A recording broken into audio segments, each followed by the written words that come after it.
अब छोलिया हो या लोबिया, सफेद चने या काले चने, सब कुछ मजेदार बने। तो नेपाल में सरकार ने इस्तीफा दे दिया, प्रधानमंत्री और राष्ट्रपति दोनों ने इस्तीफा दे दिया। अब कमान सेना के हाथ में, लेकिन अभी भी बागी शांत नहीं हुए, आंदोलनकारी शांत नहीं हुए। करीब 2 दिन हिंसा की आग में झुलसने के बाद नेपाल में तख्ता पलट हो चुका है। सोशल मीडिया बैन, भ्रष्टाचार और युवाओं की अनदेखी जैसे मुद्दों को लेकर भड़की हिंसा ने पूरे देश को अपनी जद में लिया। काठमांडू से लेकर बीरगंज तक अराजक हुए आंदोलनकारियों ने लोकतंत्र की सारी सीमाएं लांघ दी। जेन जी के आक्रोश में ओली की सत्ता और करीब 2 दशक की लोकतांत्रिक व्यवस्था घुटनों पर आ गई। हालांकि अब आंतरिक सुरक्षा की कमान सेना ने संभाल ली है। बिल्कुल, अराजक तत्वों पर नकेल कसना शुरू हो गया है, लेकिन इससे पहले नेपाल में जो हुआ उसने पूरी दुनिया को झकझोर करके रख दिया। संसद दहन से लेकर केपी शर्मा ओली के इस्तीफे तक नेपाल ने 2 दिन के भीतर कई जख्म सहे। यह पूरा घटनाक्रम हम आपको TV9 के कैमरे से दिखाएंगे। शुरुआत करते हैं पहली बड़ी खबर के साथ। नेपाल में हिंसा का दौर जारी है। आज तीसरा दिन लुम्बिनी में मंत्री कलफार के आवास पर भी अटैक कर दिया गया है। नेपाल के नवल परासी में मंत्री के घर पर आगजनी की गई। ये देखिए आप, भारत सीमा से सटे नवल परासी की घटना है। ये तस्वीरें हम आपको दिखा रहे हैं। कल भी तस्वीरें हमने आपको दिखाई कैसे नेपाल के 3 प्रधानमंत्री जो रहे हैं, पूर्व प्रधानमंत्री, उनके आवास को आग के हवाले कर दिया गया। केपी शर्मा ओली ने इस्तीफा दिया, उन्हें सुरक्षित जगह पर ले जाया गया। वित्त मंत्री के खिलाफ किस तरह से मार पिटाई की गई और अब ये तस्वीरें आपको दिखा रहे हैं। नेपाल में हिंसा का दौर जारी है। लुम्बिनी में मंत्री कलफार के आवास पर, उनके घर पर अटैक किया गया है। नेपाल के नवल परासी में मंत्री के घर पर आगजनी की गई है और उसकी तस्वीरें आपके सामने हैं।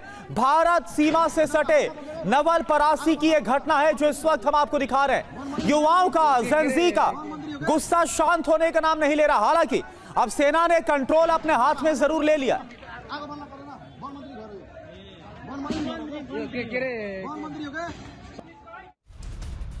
और इस अराजक माहौल के बीच नेपाल में सैन्य शासन लग गया है। नेपाल में रात 10 बजे सैन्य शासन लागू हो गया।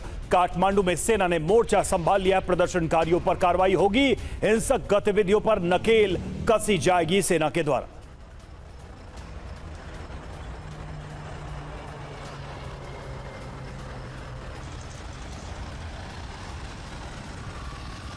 नेपाल में जो हालात है इस पर हम आगे बातचीत करेंगे और आपको सीधे ग्राउंड जीरो ले चलेंगे।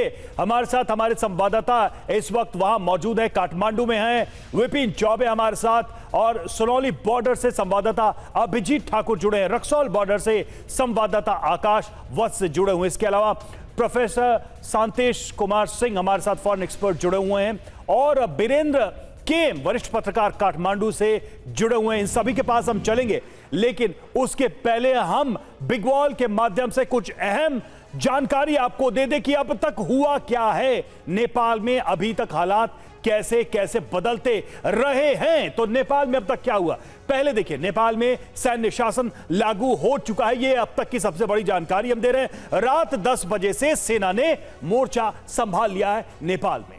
बिल्कुल, तो नेपाल में जो तख्ता पलट हुआ, इस्तीफा दिया गया, देखिए आप, 2 दिनों से जारी है लगातार नेपाल में हिंसक प्रदर्शन। आगजनी की गई है। यहां पर प्रदर्शनकारियों ने संसद भवन को जला दिया, राष्ट्रपति आवास को जला दिया, राष्ट्रपति भवन में भी आग लगा दी। ये अभी तक हुआ है नेपाल में। ओली के घर को आग के हवाले भी प्रदर्शनकारियों ने कर दिया, उसको भी निशाना बना। पूर्व पीएम शेर बहादुर देउबा का घर भी प्रदर्शनकारियों ने जला दिया। इसके अलावा वित्त मंत्री और विदेश मंत्री को दौड़ाकर पीटा है। वो तस्वीरें भी हमने आपको दिखाई है कैसे वहां पर हिंसा हुई। केपी शर्मा ओली ने प्रधानमंत्री पद से इस्तीफा दिया और इसके बाद सेना हेलीकॉप्टर के जरिए उनको एक सुरक्षित जगह पर लेकर गई है।